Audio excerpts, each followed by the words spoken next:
Hello friends, நாம் இன்றைக்கி American literature பற்றி பார்க்க போகிறோம். நிறைய பேர் இங்கிலீஷ் லிட்ரேச்சர் படிக்கும்போது அமெரிக்க லிட்ரேச்சர்னால் என்ன, அது எப்படி ஆரம்பிச்சதுன்னு ரொம்ப கன்ஃபியூஸ்டாக இருக்கும். ஆனால் உண்மையிலேயே இது ரொம்ப இன்ட்ரெஸ்டிங்கான ஒரு ஏரியா. நாம் இப்போது 18th 19th செஞ்சுரிக்கு போவோம். பிரிட்டனில் என்ன நடக்குதுன்னா, அங்கே பிரிட்டிஷ் ரொமான்டிசிசம்னு ஒரு பெரிய வேவ் வீசிட்டு இருக்குது. இது எதனால் வந்துச்சுன்னா, அந்த டைமில் நடந்த ஃப்ரெஞ்ச் புரட்சி தான் மெயின் காரணம்.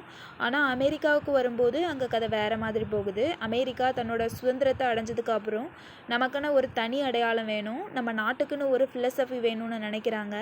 அப்படி உருவானது தான் அமெரிக்கன் ரொமான்டிசிசம். இது அமெரிக்காவோட முதல் செல்ஃப் கான்ஷியஸ் மூமெண்ட்னு சொல்லலாம். இதில் டார்க் ரொமான்டிசிசம்னு ஒரு பக்கம் இருக்குது. இதில் தான் பெரிய மேதைகள் எல்லாம் வராங்க. Example Nathaniel Hawthorne, Herman மெல்வைல்.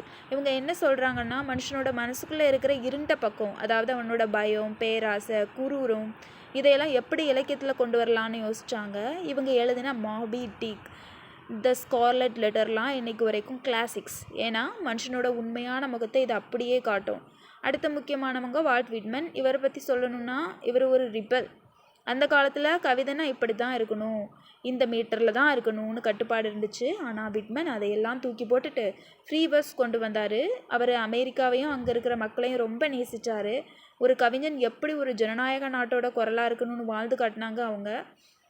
அவரை கவிதைகளை நீங்கள் படிச்சிங்கன்னா ஏதோ ஒரு பழைய விஷயத்தை படிக்கிற மாதிரி இருக்காது. இன்றைக்கும் அது ரொம்ப ஃப்ரெஷ்ஷாக இருக்கும். இன்னொரு பக்கம் ஃபயர் சைட் போயட்ஸ்னு ஒரு குரூப் இருந்தாங்க.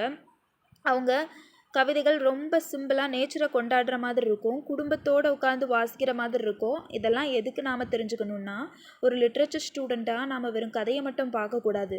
அந்த எழுத்தாளர் எந்த சூழலில் வளர்ந்தார், அந்த நாட்டில் என்ன அரசியல் நடந்துட்டு இருந்துச்சுன்னு புரிஞ்சுக்கிட்டா தான் அந்த படப்போட ஆழம் புரியும். இப்போ நீங்கள் யூஜிசி நெட்டுக்கு ப்ரிப்பேர் பண்ணுறீங்கன்னா 50 இம்பார்ட்டண்ட் ரைட்டர்ஸ் இருக்காங்க. அவங்கள பற்றி தெரிஞ்சு வச்சுக்கிறது ரொம்ப முக்கியம். இந்த 50 ரைட்டர்ஸையும் அவங்க எந்த காலத்தில் வாழ்ந்தாங்க, என்ன மூமெண்ட்ஸில் வராங்க, ஒரு டேப்லர் காலம் போட்டு படிங்க. எக்ஸாமில் நிறைய கேள்விகள் இங்கிருந்து தான் வரும். நிறைய பேர் வெறும் புக்கை மட்டும் படிப்பாங்க. ஆனால் இந்த மாதிரி கனெக்ட் பண்ணி படிச்சிங்கன்னா எக்ஸாமில் மறக்கவே மறக்காது. அப்புறம் ஒரு விஷயம், படிப்பை ஒரு பாரமாக நினைக்காதீங்க, லிட்ரேச்சரை ரசித்து படிங்க.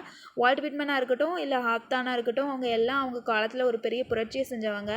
நீங்களும் அதை புரிஞ்சுக்கிட்டு படிக்கும்போது அந்த சப்ஜெக்ட் உங்கள் கூடவே ட்ராவல் பண்ணும்.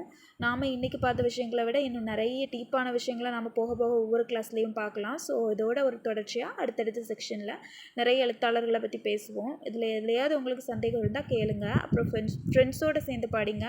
குரூப் டிஸ்கஷன் பண்ணும்போது தான் ஒரு விஷயம் தெளிவாக புரியும். நீங்களும் வளருங்க, அவங்க கூட இருக்கவங்களையும் வளர விடுங்க. எல்லாருக்கும் all the best.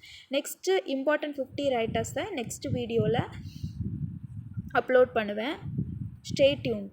Thank you.